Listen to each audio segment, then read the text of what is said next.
All right, so Eddie George has been officially announced as the new head coach for Tennessee State.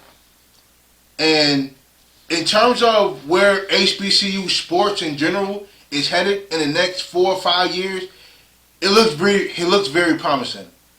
It looks really good. And in spite of the events that happened last year with the whole COVID thing and the death of George Floyd, rest in peace, I can honestly say that it brought a lot of awareness that it needed to be discussed. And one of them being, the lack of exposure for HBCUs, period, in terms of sports. And one of the best things that happened last year is the fact that, that Deion Sanders is the head coach for Jackson State University. And I'm like, and I was honestly shocked. And I'm like, whoa, like Deion Sanders is the head coach? And I think for a guy of his stature, for him to have gone to Florida State for school and for him to be recognized as the best cornerback ever, for him to go and for him to turn around and go to Jackson State and HBCU to be a head coach, that says a lot.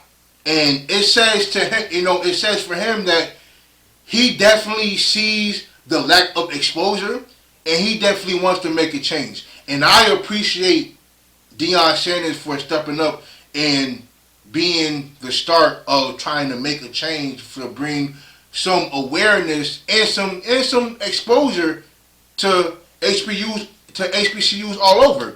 And so with Eddie George, for him to come from Ohio State and for him to play 7 or 8 years for Tennessee Titans and for him to come back and coach for Tennessee State is huge.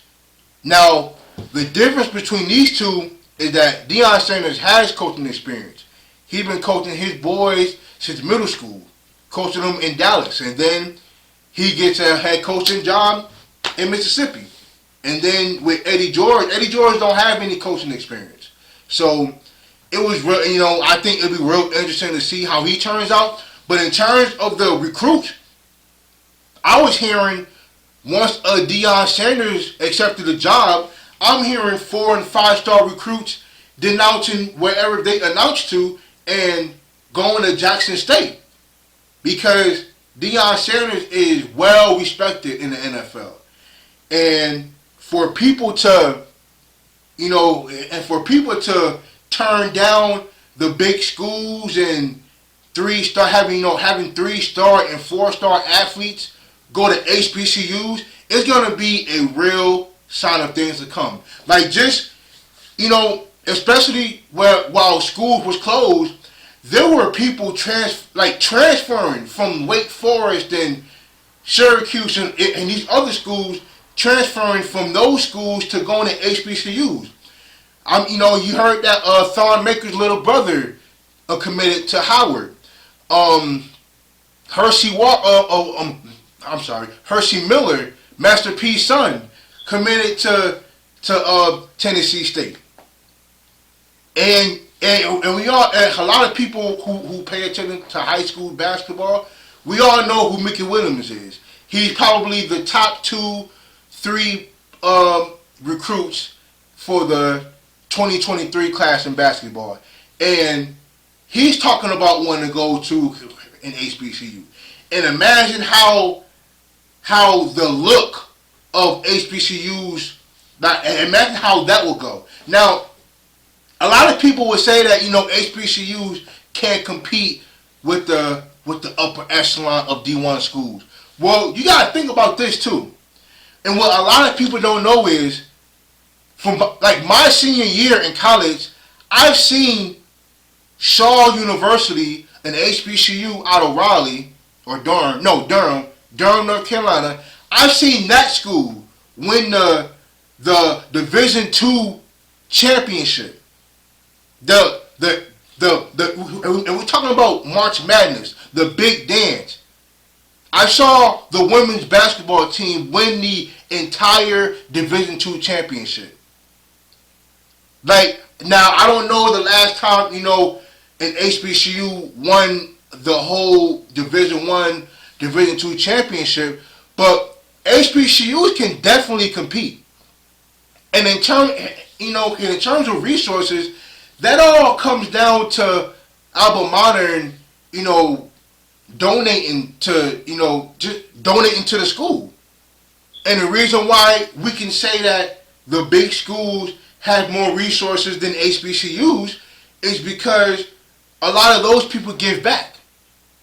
Like, just imagine if there were so many people who went to HBCUs and gone on to play in the NFL or in the NBA, and they decided to give back. Imagine how our resources will look then. So you can't tell me that HBCUs can't compete, because what Deion Sanders and Eddie George are doing is that they can see the change before it's gonna happen. Like, they can see it. So I appreciate them for stepping up to the plate. And and we do have there are NFL Hall of Famers who have gone to HBCU. Like, we all know who Jerry Rice is. You know what I'm saying? We all know who Shannon Sharpe is. He went to Savannah State. I think Jerry Rice went to Mississippi Valley State. Walter Payton went to Jackson State. Who else? Michael Strahan went to Texas Southern. My frat brother, Sigma, he went to Livingstone. Oh shit, what I got on? A Livingstone football shirt. And in case nobody knows, allow me to give y'all a little history lesson. Black college football started in 1892 on the campus of Livingstone College, where we faced off Biddle College, and they are now considered Johnson C. Smith University out in Charlotte, North Carolina. Where Livingstone is in Salisbury, North Carolina. And I played there from 2008 to 2011. That was one of the greatest experiences of my life, man, is playing in front of a HBCU crowd and band. Like, having a band is really, really big at HBCUs. You know what I'm saying? Like, and I remember a lot, like, and hopefully, we are COVID free in the next year or so. Hopefully it happens, but and this is sad because for many years the only exposure HBCU football was getting was the Bayou Classic, which was Grambling State and Southern. Like, that was the only exposure HBCU football was really getting. So now, with Deion Sanders, him being into the season now, it's not only giving exposure to Jackson State, but it's giving exposure to any team that play them. And now, you're going to see players playing for Jackson State, you're going to see them on ESPN more often. And now, it's going to cause them to get more looks for the NFL. So, it's a win-win situation no matter how this season goes. No matter how this season goes, those players of Jackson State are going to be getting a much better look because Deion Sanders is there. And that's very much appreciated. So, Deion Sanders and Eddie George, I thank y'all for taking that chance to be a part of an HBCU program and wanting to change things for the whole HBCU culture.